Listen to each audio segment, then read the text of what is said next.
তাদেরকে চিহ্নিত করার জন্য আমার একটু হেল্প প্রয়োজন ছিল এবং আজকে খুব সানন্দে এই দুটো দলের যারা কর্ণধার তারা এসছেন, এসে তাদেরকে নিয়েও এসছেন এবং তারা পেরেছে যে তারা কাজটা ভালো করেনি। অ্যাকচুয়ালি অনেকের ইচ্ছাও ছিল না, আবেগবশত করেছে। তারা বলেছে আজকে কথা দিয়ে গেছে, দে ফেল সরি। তারা বলেছে যে ভবিষ্যতে এই কাজ শুধু রংপুরে কেন, ইনশাল্লাহ বাসের কোথাও হবে না এই দুটো দলের মাধ্যমে অন্তত। এবং যেই রংপুরকে আমরা সম্প্রীতি এবং শান্তি রংপুর বলি, ওনারা আমাদের কথা দিয়েছেন আগামীকাল সেটাই দেখব। এটা বড় একটা স্বস্তির জায়গা। আমরা আপনাদের বন্ধু, আপনাদের গর্বের জায়গা, আমাদেরকে সেই জায়গাটাতেই রাখবেন।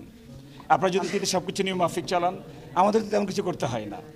তখনই আমাদেরকে আপনারা দেখবেন একটু কঠোরভাবে, যখন আপনি নিয়মের ব্যত্যয় করবেন, বিনা কারণে অন্যের অশান্তির কারণ হবেন।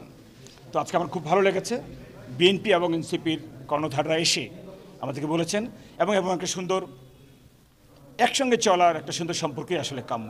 এবং এটার মাধ্যমে আমি আশা করি রংপুরবাসী অনেক উপকৃত হবে। এটা আপনি ব্যাকরণের ভুল ধরলে যে কোনোটাই ধরতে পারেন, বাট আমার কাছে এটা অনেকটাই স্বপ্রণোদিত। অফকোর্স আমাদের রিকোয়ারমেন্ট ছিল, কারণ আমি তো আইন শৃঙ্খলা বাহিনীর, তো যেখানে আইনের ব্যত্যয় সেখানে তো আমি যাবো। সো আমার তো কিছু টুলস প্রয়োজন, এনারাও কিন্তু আমার টুলস, বাট আমার সবচেয়ে ভালো লেগেছে তারা বিষয়টা লুকায়নি, দে আন্ডারস্টুড, ওনাদের সেই ম্যাচুরি আছে এবং তারা কিন্তু এই বিষয়টা খুব সুন্দরভাবে, আমি বলবো যে পারস্পরিক সমঝোতা চমৎকারভাবেই সমাধান করেছেন এবং এটা দেশের জন্য অনেক ভালো। আপনার সেনাবাহিনীকে ভুল বুঝবেন না, সেনাবাহিনী আপনাদেরই বন্ধু।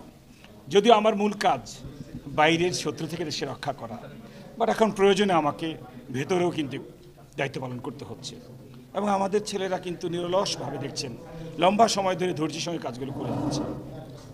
তো আমরা না আমাদের ভেতরে কোনো শত্রুর জন্য আমাকে কষ্ট করতে হয়। You all are our friends. আমরা আপনারা যেন আমাদেরকে নিয়ে গর্ব করেন, উই টেক প্রাইড। বিকজ মুক্তিযুদ্ধের সময় কিন্তু এই কমন পিপলের অনেক কোশ্চেন ছিল, army alone could not fight. এখনও যদি কোনো যুদ্ধ হয় আপনাকে আমাদের সঙ্গে আসবেন না? অফকোর্স আসবেন। সম্মিলিতভাবেই দেশকে বাঁচাতে হবে। স্যার চলুন আমরা সবাই মিলে, গোল একটাই, দেশকে সুন্দর রাখা। আমাদের এই দেশ বিশ্বে অনেক অনেক উঁচুতে যেতে পারে শুধু আমরা যদি সবাই একসঙ্গে কাজ করি। তো আমি সেই সুবাতাসটা রংপুরে অন্তত দেখতে পেলাম, আমার খুব ভালো লাগার আজকে।